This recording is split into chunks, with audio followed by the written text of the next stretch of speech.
मसीह खुदावंद में आप सबकी सलामती हो। मेरा नाम इवेंजलिस्ट मेहताब गिल है। आप देख रहे हैं न्यू लाइफ ट्रस्ट चैनल। आज मेरे लिए नहायत ही अहम तरीन और ख़ुशी का दिन है कि आज मेरे साथ मेरे प्रोग्राम में मेरे बहुत ही प्यारे भाई, मेरे सीनियर पादरी साजिद शफ़ी साहब आज मेरे साथ प्रोग्राम में मौजूद हैं। पादरी साहब, मैं आपको वेलकम करता हूं आज के प्रोग्राम में और उम्मीद करता हूं कि आज के प्रोग्राम के वसीला से बहुत सारी ज़िंदगियां बरकत पाएंगी। मुझे भी बहुत अच्छा लगा आपके प्रोग्राम में आपने इनवाइट किया और ख़ास तौर पे जिस मौजू पे आपने इनवाइट किया है सो उसके बारे में तहकीक करना और गौर करना, इस पर भी मौका मिला। खुदावंद आपको बरकत दे कि आपने ये मौका फ़राहम किया है। जी, थैंक यू सो मच। आपका शुक्रिया कि आज इस प्रोग्राम के वसीला से बहुत सारे लोग जो हैं वो इस टॉपिक को सीख पाएंगे। सो आज हम किस टॉपिक की बात कर रहे हैं? आज हम बात कर रहे हैं शराब नोशी के ताल्लुक से। मसीहियत में शराब जायज़ है या नाजायज़, आज इस पर हम बात करेंगे। मैं आपसे पहला सवाल ये करना चाहूँगा कि मैं में और शराब में क्या फ़र्क है? बाइबल मुकद्दस की रूह से आप क्या कहना चाहेंगे? मैं में जो मैं है अंगूरों का शीरा है, अंगूरों का रस है और ये रस जो है, जूस जो है, ये अक्सर मशरूब के तौर पे पिया जाता था। और ये वो रस है जो अंगूरों से अभी निकाला है। इसको कुछ दिन नहीं पड़े, जैसे जैसे ये दिन पड़ते जाएंगे वैसे वैसे ये इसमें से खमीर उठता है जो बुलबुलों की सूरत में, या आपने देखा होगा आटा अगर वो हम रख दें वैसे तो वो खमीर वाला आटा बन जाता है, वो बबल से बन जाते हैं। तो अगर वैसे हो जाए उसी मैह में तो वो फिर शराब की सूरत इख्तियार कर लेती है। ये जो पहला हिस्सा है जिसमें अब बबल नहीं बने या खमीर नहीं मिला, तब तक ये उस हालत को हम मैह कहते हैं जिसमें कोई नशा नहीं होता। लेकिन अगर बबल्स के साथ वो बन जाए, 4 दिन पड़ जाए, तो फिर वो एक शराब और जिसमें नशा होता है वो शराब कहलाती है। सो इस तरह से तो अगर हम इसकी थोड़ा सा हिस्ट्री को देखें तो फ़लस्तीन के अंदर ये पथरीला इलाका है, वहाँ पे ये जो फसल है ये काश्त की जाती थी और ये कसरत से काश्त की जाने वाली फसल थी और इसमें एक हौज़ बनाया जाता पत्थरों से ही। तो उसमें ये सारी फसल, उसके अंगूर गुच्छे जो है वो लाए जाते और उसमें उसको कुछ आदमी इसको लताड़ते थे। ये बड़ा एक तरह से जश्न वाला माहौल होता था। तो वो जो उसमें से रस निकलता, लोग शादी ब्याहों पे भी इसका इस्तेमाल करते थे मशरूब के तौर पे, और आम तौर पे भी इसका घरों में इस्तेमाल कसरत से होता था। जैसे हम बात कर रहे थे पहले कि वो इतना साफ़ पानी नहीं होता था। सो ये एक मशरूब भी है और साफ़ पानी के तौर पे भी है। तो अगर कसरत से कोई चीज़ मिल रही हो तो फिर सारी बात है उसका ही इस्तेमाल किया जाता है। तो ये इस तरह से वहाँ पे इस्तेमाल किया जाता था। मुझे आपकी बात से याद आया कि ये उस वक्त में जब हिस्टोरिकली जो है वो देखा जाए तो ये हिस्टोरिकली अमीर और गरीब की आम ग़िज़ा भी थी। जो गरीब था शख्स वो जो रोटी के टुकड़े होते थे वो इसमें डिबो के खा लिया करते थे, और अमीर जो है वो इसको एक कोल्ड ड्रिंक के तौर पर भी इस्तेमाल किया करते थे। So thank you so much. मैं आपसे ये भी जानना चाहूँगा कि क्या पाकिस्तान में, अगर हम अपने मुल्क की बात करें तो पाकिस्तान में अक्सर ये तासर मिलता है कि जो क्रिश्चियनिटी है इसमें जो शराब है, जो अल्कोहल है, ये जायज़ है। तो किस हद तक ये बात दुरुस्त है? आप इसके बारे में क्या कहेंगे? हाँ जी, ये तो सुनने में वाकई ये आया है। कुछ लोग इल्ज़ाम भी लगाते हैं ख़ुसूसन मसीहों पर कि इनके पास परमिट है और इन्हें तो इजाज़त है। दरअसल ये जो कारोबारी लोग हैं ना, बिज़नेस वाले, ये बड़े चालाक हैं। ये इस्तेमाल करते होते हैं दूसरे लोगों के। जैसे हमारे इधर लाहौर में और इस्लामाबाद, पिंडी और दीगर जगहों पे बड़े बड़े रेस्टोरेंट हैं और वहाँ पे शराब लोगों को मिलती है, लोग ख़रीदते हैं। अब वो इस्तेमाल करते हैं कुछ ऐसे गरीब या आम लोगों को परमट के लिए, तो उनको परमट भी वो खुद दिलवाते हैं और फिर उनसे वो शराब लेते हैं और वो आगे महंगे दामों या वो सेल करते हैं ताकि एक बिजनेस के तौर पर, बिजनेस के तौर पे। अब वो शख्स बिजनेस नहीं कर रहा जो ला रहा है, वो सिर्फ उनको कुछ चंद एक पैसे दे के तो उनसे ये करवाया जा रहा होता है।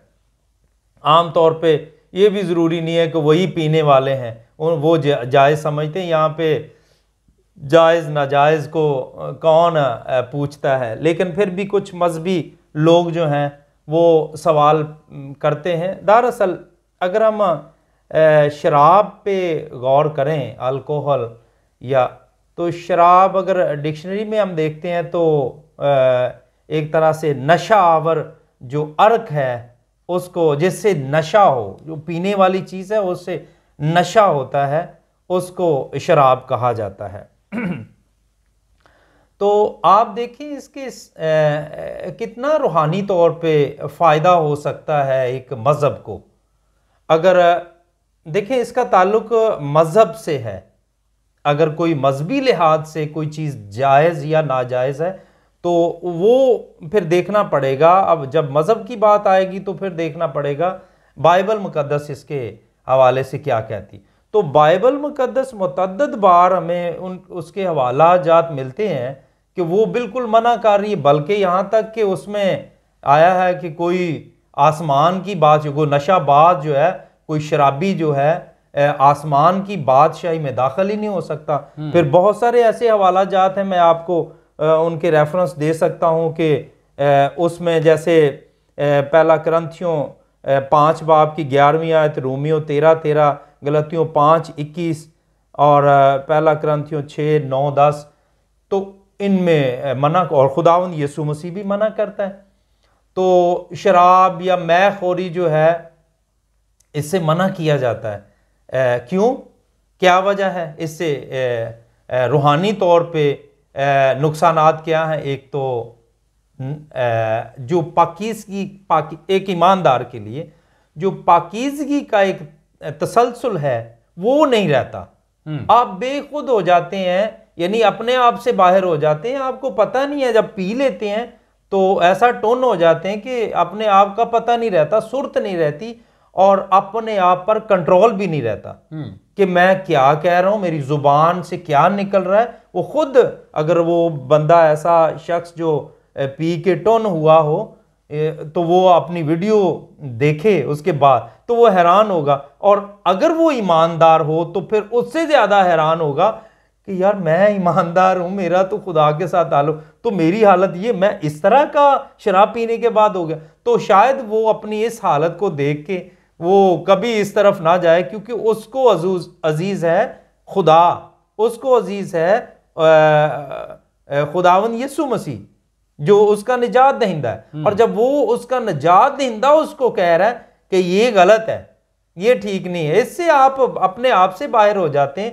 गालियां दे रहे हैं या बदतमीजी कर रहे हैं या क्या बोल रहे हैं आपको पता ही नहीं है। इस लिहाज से जो मजहबी लिहाज से या बिब्लिकली लिहाज से हम देखें तो कभी भी शराब की फेवर बाइबल नहीं करती। बाइबल उससे मना ही करती है कि आप शराब नहीं पी सकते या आप गुनाह की तरफ चले। तो गोया अगर फिर भी कोई शख्स इस तरफ आता है तो फिर खुदा की वो नाफरमानी कर रहा है। तो खुदा की नाफरमानी हर बात या हर जो कुछ हम काम करते हैं वो अगर खुदा की नाफरमानी में जा रहा है तो फिर ये गुनाह है, और गुनाहगार का आसमान की बादशाही में दाखिला नहीं हो सकता। बिल्कुल। इससे पादरी साहब मैं एक और बात भी मुझे अभी इसी से ताल्लुक़ रखती हुई याद आती है। जब खुदावंद यीशु मसीह से पूछा गया कि सबसे बड़ा हुक्म क्या है, तो यीशु मसीह ने कहा कि सबसे बड़ा हुक्म यह है कि तू खुदावंद अपने खुदा से अपने सारे दिल, अपनी सारी जान, अपनी सारी ताकत और अपनी सारी अकल से मोहब्बत रख। तो खुदा से मोहब्बत रखने वालों के लिए अकल में रहना बहुत ज़रूरी है, और ये तो अकल ख़त्म कर देती है। हाँ, अकल रहती नहीं है। तो जो पहला हुक्म है ये तो उसी की अदूली है। बिल्कुल। तो जो हुक्म नाफरमान है वो खुदा की बादशाही में वाकई ही आपने दुरुस्त कहा कि वो दाखिल नहीं हो सकता। सो अगर ऐसी ही बात है कि खुदा, अगर जो बाइबल का खुदा है, अगर मसीहियत में ईमानदारों को शराब से मना करता है, तो फिर एक ऐसा वाक़या जिस पे अक्सर एतराज़ किया जाता है कि हज़ूरुल मसीह ने, यसुअल मसीह जो हैं, उन्होंने जो है वो एक शादी के दौरान एक जो मौजज़ा किया, वो मौजज़ा मैं को बनाने का था। तो अक्सर कहा, जो एतराज़ किया जाता है कि जो बाइबल मुक़द्दस है उसमें हज़ूरुल मसीह ने तो खुद जो है वो शराब बनाई थी। तो आप ज़रा इसके बारे में खुलकर आज बता दें, ताकि जो सुनने वाले हैं उनके भी कान खड़े हों, जो नहीं जानते उनको समझ आ जाए कि वो शराब थी या क्या था जो यीशु मसीह ने बनाया था। अच्छा, मुझे जब ये मजमून चल रहा था तो मेरे जहन में आ रहा था कि हम बात तो कर रहे हैं लेकिन आएगी यीशु पर ये बात क्योंकि बात फिर वो जो इल्ज़ाम लगाने वाले होते हैं ना जी जी, वैसे मैं उनको ये पैगाम देना चाहता हूँ कि मेहरबानी करके खुदा पर, खुदा के कलाम पर इल्ज़ाम लगाना बंद करें। कई दफ़ा हम अपनी मर्जी के हवाले जो हमें सपोर्ट कर रहे हों उनको उस तरह की तशरीह को पा के हम बड़ा महसूस हो रहे होते हैं, उससे हमें तस्कीन मिल रही हो कि ये ठीक है, हाँ जी ये मुझे ना सपोर्ट कर रहा है वाला। जो शराब पीने वाले हैं, जैसे तिमोथियस की बात है, शायद आप उस पे आएँ। तिमोथियस की बात है वो जो पौलुस ने कही, और ये जो मौजज़ा है अक्सर वो रेफरेंस देते हैं कि ये मौजज़ा। अब ये देखें, मैं फिर ये बात कहता हूँ कि यहाँ पे मैं की बात है, मैं की बात है, और इसके लिए जो लफ्ज़ यूनानी का लफ्ज़ है ना, ओइनोस, इसके लिए इस्तेमाल हुआ है। ये मैं वो मैं है जो शुरू में जैसे एक रस है, जूस है, ये उसके लिए लफ्ज़ इस्तेमाल हुआ, और यहाँ पे भी यूनानी लफ्ज़ यही इस्तेमाल हुआ है मैं के लिए। तो ये नशावर नहीं है। अब मुझे ये बताएं, ये एक तो मतलब मुझे दुख होता है जब कोई शख्स नबियों पे इल्ज़ाम लगाता है या किसी को कहता है देखें जी वो कह रहा है ये उसने ये किया है, तो असल में उसको समझ नहीं रहे होते। आप मुझे ये बताएं कि आपको पता है कि खुदावंद यीशु मसीह जब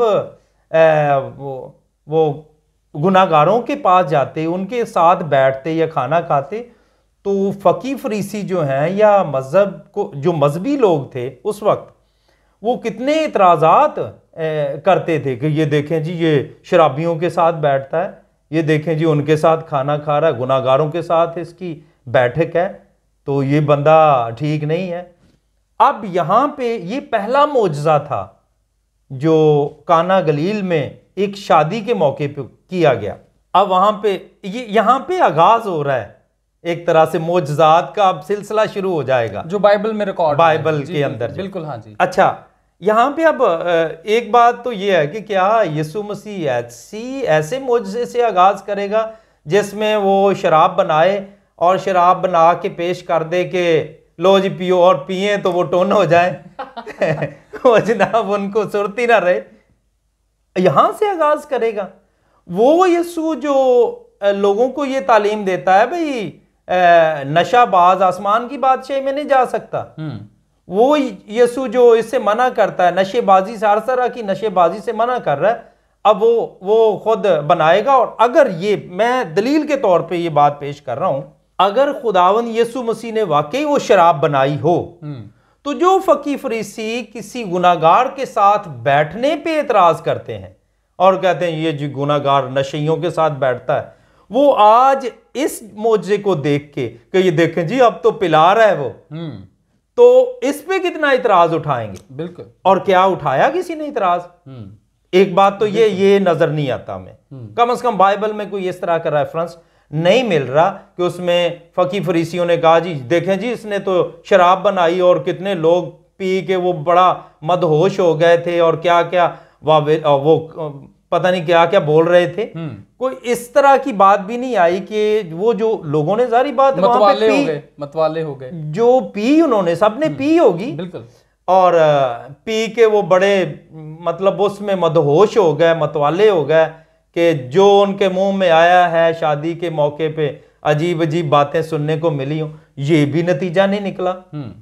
और फिर मैं कहता हूं ना ही मैं पीने वाले वो जो हैं वो वहां पे भी कोई इतराजात इस तरह का हमें नहीं मिल रहा है कि कोई मतलब इस तरह का कोई हंगामा। अक्सर शराब पीने वालों में जहां पे शराब पीते हैं तो वहां पे हंगामे होते हैं। पिछले दिनों 2 पार्टियों में लड़ाई होगी शराब की वजह से, उन्होंने शराब पी हुई थी और बस लड़ाई होगी।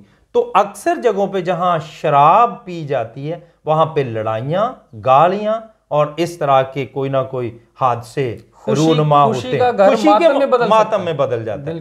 बिल्कुल। सो इस तरह की हिस्ट्री में कोई बात नहीं मिलती। और वहां पे हम देखते हैं कि यूहन्ना 2 बाब की 11वीं आयत में कि इसका नतीजा, इस मोजज़े का नतीजा ईमान लाने पे खत्म हो रहा है। ये नतीजा निकल रहा है, शागिर्द जो है वो ईमान ला रहे हैं। अब कोई भी ऐसा पहलू जो नापाक पहलू हो उसका नतीजा ईमानदारी नहीं निकल सकता। सो हम देखते हैं 11वीं आयत में कि वहां पे लिखा कि उसके शागिर्द उस पर ईमान ले। शायद वो ईमान उस तरह से पहले नहीं लाए थे, लेकिन ये बात देख के कि वाह क्या बात है, तो वो ईमान ले आए।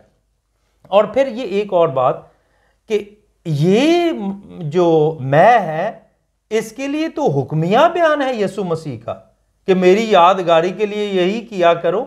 उस मैं को इशाए रबानी में एक पाक रस्म में भी पेश किया। अगर ये मतवाले होने वाली या नशीली शराब हो तो फिर तो वो जो जितने इबादत में आए होंगे और वो जो इशाए रबानी में शामिल होते हैं वो तो फिर उनको कोई और उठा के लेके जाएंगे घर में, क्योंकि वो तो टोन हो जाएंगे और बड़ा बुरा हाल हो जाएगा। बिल्कुल। सो ये मेरे भाई ये बात नहीं है जो लोगों ने घड़ी हुई है।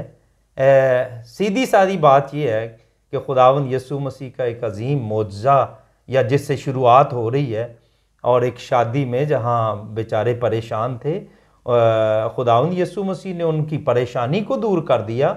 खुदावंद यीशु मसीह ने वो जो मशरूब उनका ख़त्म हो चुका था वो उनको फ्राहम किया और बताया है कि यीशु मसीह कौन है। सो यहाँ जो है ये बात समझ आती है कि एक होती है सॉफ्ट ड्रिंक और एक होती है हार्ड ड्रिंक। तो जो सॉफ्ट ड्रिंक है उसमें हमारे पास जो मुख्तलिफ जो ब्रांड्स हैं, जो आज हम घरों में भी मेहमान आते हैं, इवन के हमारी आज भी कोई भी शादी जो है वो जूसेस के और कोल्ड ड्रिंक्स के बगैर मुमकिन नहीं हो पाती। बिल्कुल। और अगर तसल्ली नहीं होती जी। और अगर आज भी किसी शादी में अगर आप देख लें, वलीमा है, मेहंदी है, बारात है, कोई भी फंक्शन है, सालगिरह ही क्यों ना हो, छोटी मोटी घर में ही खुशी क्यों ना हो, हमारे टेबल पर अगर वो कोल्ड ड्रिंक नहीं ना होती है तो वो कोई भी हो सकती है, वो काली भी हो सकती है, वो सफ़ेद भी हो सकती है, वो पीली भी हो सकती है, वो कोई भी हो सकती है। अगर वो ना हो तो हमें वो हमारा जो तस्कीन है ना वो पूरी नहीं होती। और एक और बात पादरी साहब, बड़ी आपकी बात से जो है वो मैं अखज़ करता हूँ कि यीशु मसीह ने जिसने काना गलील में जो कोल्ड ड्रिंक बनाई, यानी कि मैं बनाई, जूस बनाया, अगर वो शराब होती तो यीशु मसीह आखिरी लम्हों में जब उनको सलीब दी जा रही थी तो उस वक्त उन्होंने क्यों रिजेक्ट किया इसको? जी बिल्कुल, यीशु मसीह ने सलीब पर भी इसको रिजेक्ट किया है।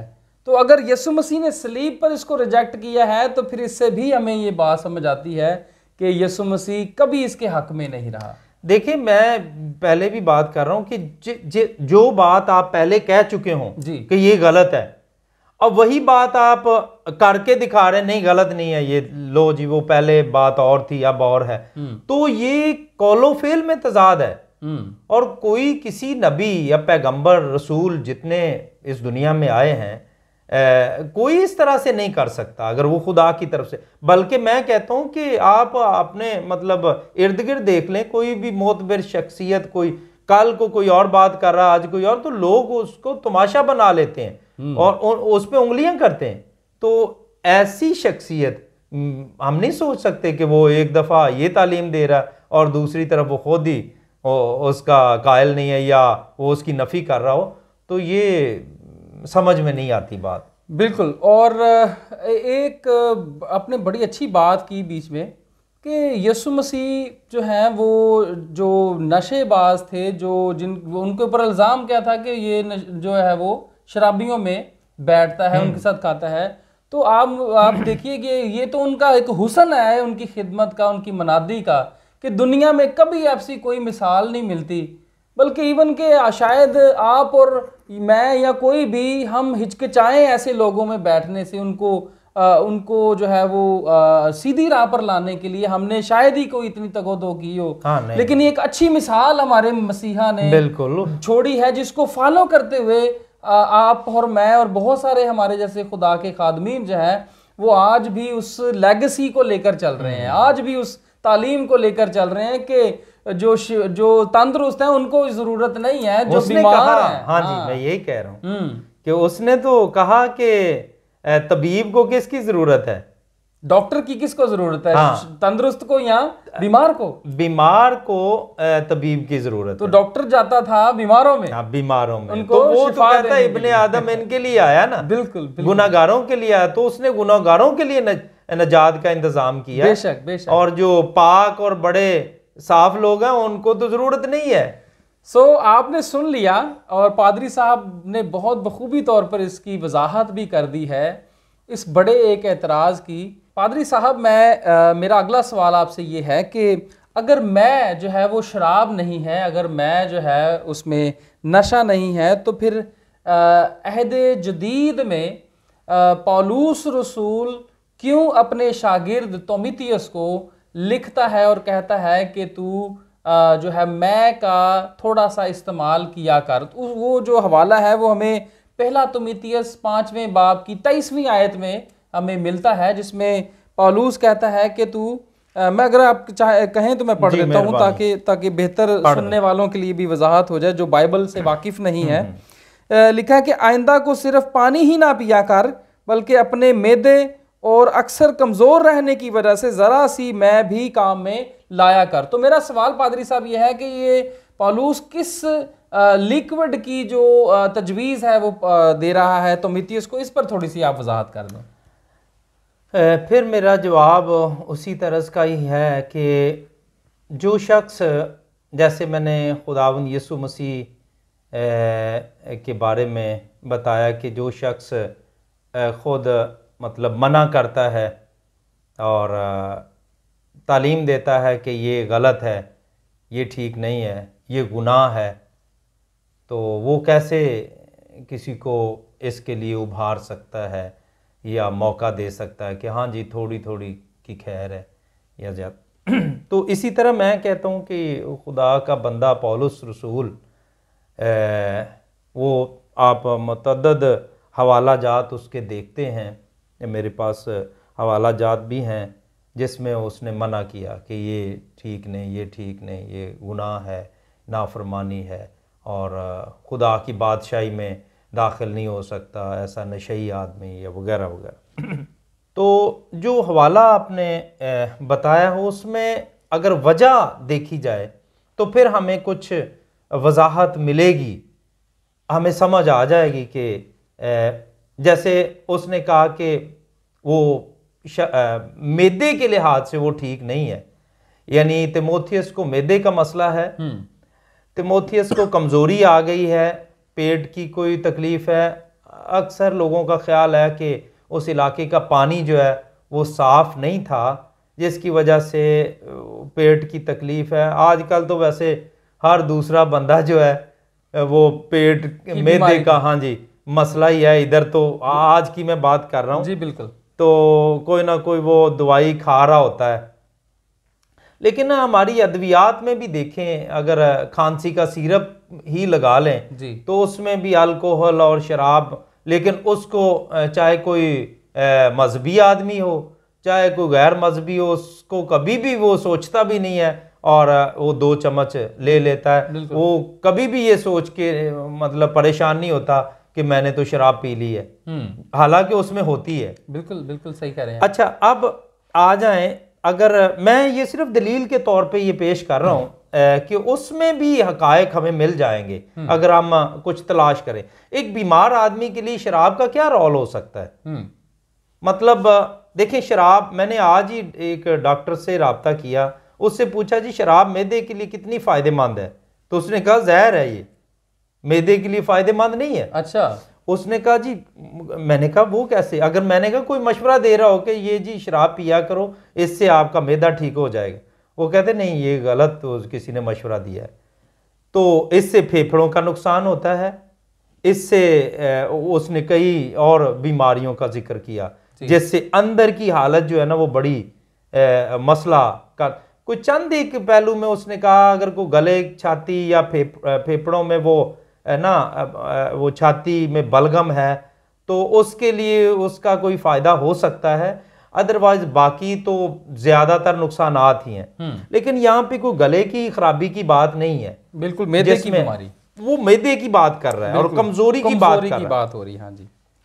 तो उसमें वो इस शरबत का बयान कर रहा है। मेरे नज़दीक तो ये मैं सोचता हूँ कि ये शरबत एक तरह से नॉन अल्कोहलिक जूस है ये जिसमें नशा नहीं है, मैं जो ये समझता हूँ। बाकी मुख्तलिफ उलमा के ख्यालात हैं, मुख्तलिफ हो सकते हैं। हाँ जी। लेकिन मैं ये सोचता हूँ कि वो जूस ही हो सकता है। उसकी वजह यह है कि उसको है मैदे का मसला, पेट का मसला, और पेट के मसले वाले को अगर आप शराब पिलाते हैं तो फिर वो और काम गड़बड़ हो जाएगा।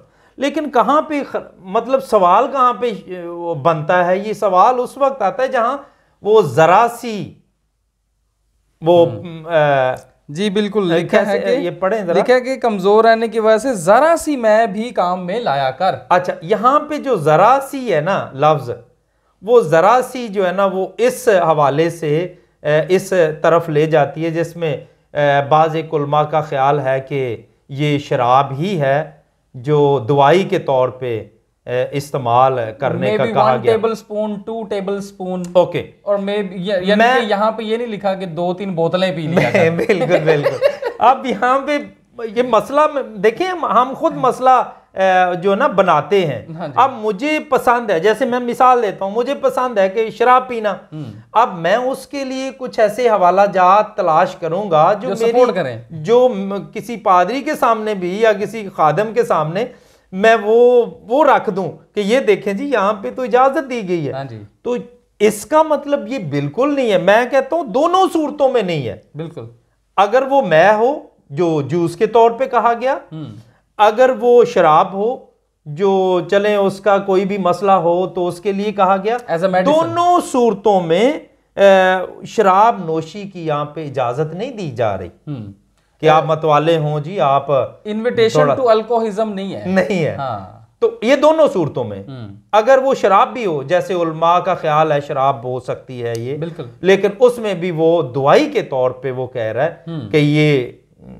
थोड़ी सी पी लिया कर या थोड़ी सी ले सकते हैं आप, ताकि आपका वो जो हो सकता है कोई इस तरह का लेकिन मैं मैदे को सामने रखते हुए ना, मेरा जो जहन नहीं मानता वो इस वजह से नहीं मानता, लेकिन जब पौलुस आया है तो उसने देखा कि ये इसकी हालत तो कमज़ोर है और ये थोड़ा सा इससे तकवीयत मिलेगी, इसको जूस है तो इससे मैदा ठीक होगा, तो उसने सोचा कि ये होना चाहिए। तो उसने कहा चले थोड़ी ज़्यादा हजम शायद ना कर सकता हो, तो उसने कहा कि थोड़ी सी ना पी लिया करो ताकि एज अ मेडिसन या नहीं, मैं उस हवाले से नहीं कह रहा, वो तो मतलब जूस है ना, जूस के तौर पे उसकी तो ममानत नहीं है। तो मैं कहता हूं कि अगर वो जूस के तौर पे तो हो सकता है, कई दफा जूस जो है वो भी मैदा कबूल नहीं कर रहा होता, बिल्कुल, मतलब इस लिहाज से होता, तो इसलिए वो थोड़ा सा कह रहा है कि थोड़ा जूस पी लिया करो, थोड़ी मैं पी लिया करो, जिससे आपको थोड़ी तकवीयत मिले, ताकत मिले। जो अपनी मतलब के हवाले तलाश करने वाले हैं वो इसको कुछ और एंगल से सोच रहे हो। मैंने मुझे याद आ गया एक वो देसी मिसाल है एक जी। तो एक मेरासी था, तो वो ना वो उनके गांव में एक नंबरदार था, तो उसके दिल में ना ये ख्याल आया कि काश कि मैं इस इलाके का नंबरदार बनूं। ओके। तो उसने अपने अब्बा को आके ना वो पूछना शुरू करता है, बड़ा मासूम सा वो सवाल करता है। कहता अब्बा जी अगर ये नंबरदार मर जाए तो अगली नंबरदारी जो है वो नंबरदार कौन बनेगा? उसने कहा बेटा उसका बेटा ही बनेगा। उसने कहा अगर उसका बेटा भी मर जाए तो? उसने कहा फिर उसका बेटा ही बनेगा, उसका आगे बेटा बन जाएगा। उसने कहा उसका बेटा हो ही ना, तो उसने कहा फिर उसके जो चचाजाद भाई अजीज रिश्तेदार में से वो बनेंगे। तो उसने कहा अगर वो भी मर जाए, वो जो उसका अब्बा था ना वो समझ गया ये कहना क्या जा रहा है। उसने कहा बेटा उनके सारे ही मर जाएं लेकिन तू नंबरदार नहीं बनने वाला। तो मतलब कई दफा हम हवालों से ना अपना मतलब निकालना उल्लू सीधा करना किसी तरह से मेरा मतलब लीगल बन जाए और मैं शराब नोशी करूं, सर्टिफिकेट मिल हाँ जी।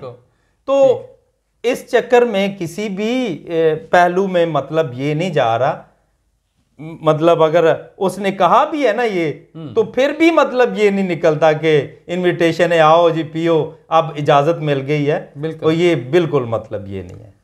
बहुत खूबसूरत, आपने बड़ी ही दिलचस्प बातें जो हैं पादरी साहब इस टॉपिक को लेकर की हैं और मैं उम्मीद करता हूं कि सुनने वालों के लिए ये नहायत ही सबक आमूज़ और जो है वो सीखने के लायक होंगी। मुझे तो खैर बड़ा मज़ा आ रहा है आपके साथ बात करके। मैं आखिर में जाते जाते आपसे पूछना चाहूँगा, आज वो लोग जो इस वीडियो के ज़रिए से आपको सुन रहे हैं और हमें देख रहे हैं, आप उनको क्या ख़ास पैगाम देना चाहेंगे, जो स्पेशली वो लोग जो एडिक्शन में हैं, जो नशा करते हैं, वो किस तरह से नशे से बाहर आ सकते हैं, वो किस तरह से इससे बच सकते हैं? स्पेशली हमारी यूथ जो आज मेजॉरिटी में इसका शिकार होती जा रही है, तो वो बच्चा या वो बच्ची जो अभी अल्कोहल या नशे की आदी नहीं है, वो किस तरह से बच सकता है, और जो नशे में हैं वो कैसे अपने आप को इससे बाहर ला सकते हैं? क्या पैगाम देंगे आप उनको? जी, मैं एक शेर उनके लिए पढ़ना चाहता हूँ। मैंने एक किताब में पढ़ा, किसी ने, मुझे नहीं पता कौन इसका शायर है जिसने ये लिखा है कि जिगर को काटती दिल का खून करती है शराब। जिगर को काटती दिल का खून करती है शराब। वाह। शराब सा दुनिया में कोई नहीं है तेजाब।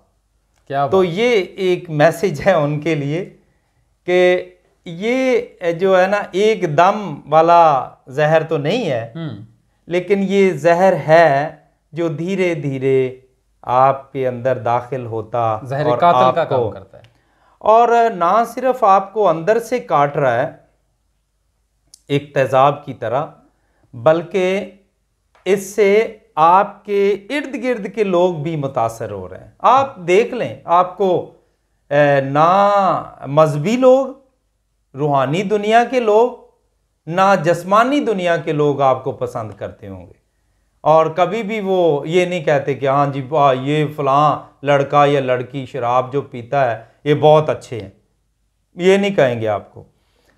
और सबसे बढ़ के ये हमारा खुदा जो नहीं चाहता कि आप शराब की लत में फंसे रहें, जो नहीं चाहता कि आप इस गुनाह की हालत में रहें, वो देख के आपको क्या कह रहा है, वो देख के परेशान है, और वो चाहता है कि किसी तरह से आप इस गुनाह की हालत से बाहर आएं।